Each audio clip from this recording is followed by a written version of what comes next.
Hello, this is Dr. Rich Blake, and we're talking about sesamoid pain, which is pain under the ball of your foot that can develop with hitting a rock, athletic injuries, etc.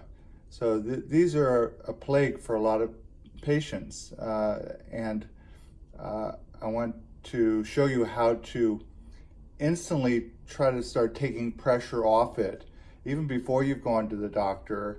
And a lot of times these tricks will help throughout your injury, throughout all the phases of rehabilitation.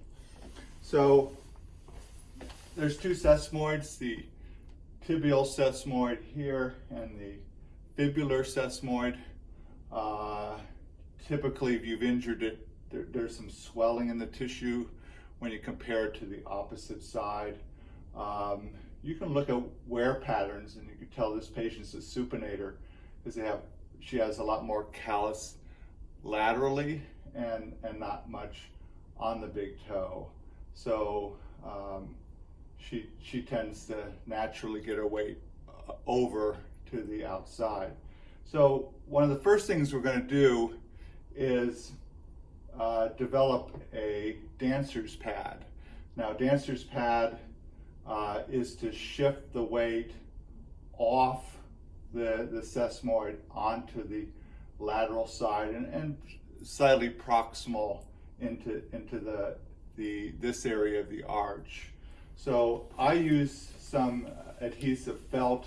You can use an old shoe insert to cut it up, and then you have to tape it to your orthotic. I'll show you first putting it on the foot itself. So we're gonna cut it off. The adhesive part is on the back. Make a little loop for where the sesamoid will sit in, and then try to float the sesamoid area and get the weight to the outside of the foot. Another aspect invented by a podiatrist, Dr. James Cluff, is a Cluffy wedge, and that goes into the hollow, not the weight-bearing surface of the big toe, but the hollow, which actually, as you transfer your weight forward, it gets the weight off the sesamoid a little earlier, and it can make a huge difference. All these things I have my patients try, and they are the ones that select which ones seem to help and which ones do not seem to help. So here's a Cluffy wedge. Now, the Cluffy wedge tends to be on the foot because the placement tends to be really particular. I have had some patients successful at putting it on their shoe insert. The dancer's pad tends to be on the shoe insert. So here I've taken the shoe insert out of this left foot, and I'll take the same dancer's pad and put it on the bottom of the shoe insert. Now, you can also use lipstick and mark on the foot where the sore spot is, with the lipstick. Then have the patient step down on it and have the lipstick transfer to your insert. And then you can be more particular more exact about where to put the dancer's pad. I'll have people take a little pin and stick it through the lipstick so it comes out the other end, and then they can see it from the bottom. Some of us are 3D challenged, and that's a nice little trick to do.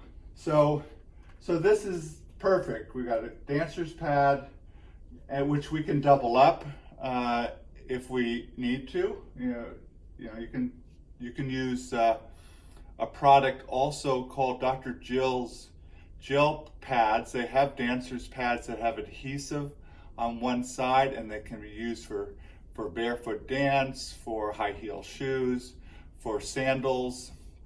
It's a really good product. Comes in 1/8 inch and 1/4 inch.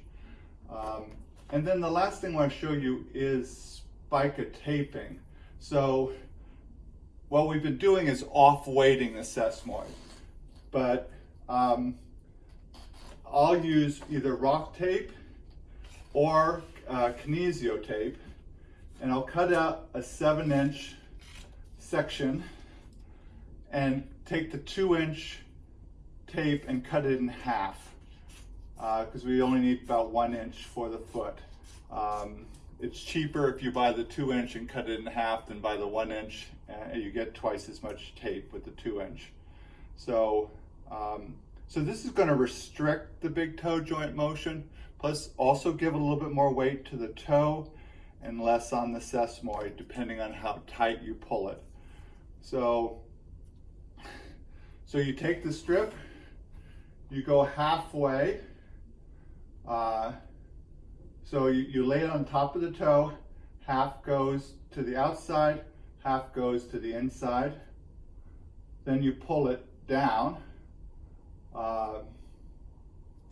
towards the arch. And then the second one, you don't want to end up pulling the toe down too tight. So I actually pull it up a little bit when I put the second one on. And you have some contact with the two strips. A little bit of wrinkles are okay, but so we have them running parallel to each other, running back into the arch, and that restricts, when you're weight bearing, the motion of the joint. And you just have to try it and see. It's a very easy technique to take pressure off the sesamoid. So what else are you doing for the sesamoid? You're going to work on icing a couple times a day to decrease the inflammation. Usually a 10-minute ice pack. You can do contrast baths, hot to cold baths in the evening as a flush if there's swelling in the tissues. You can also, what I found is interesting is that you can take the lace out of the front eyelet. So the one that's on top of the big toe joint.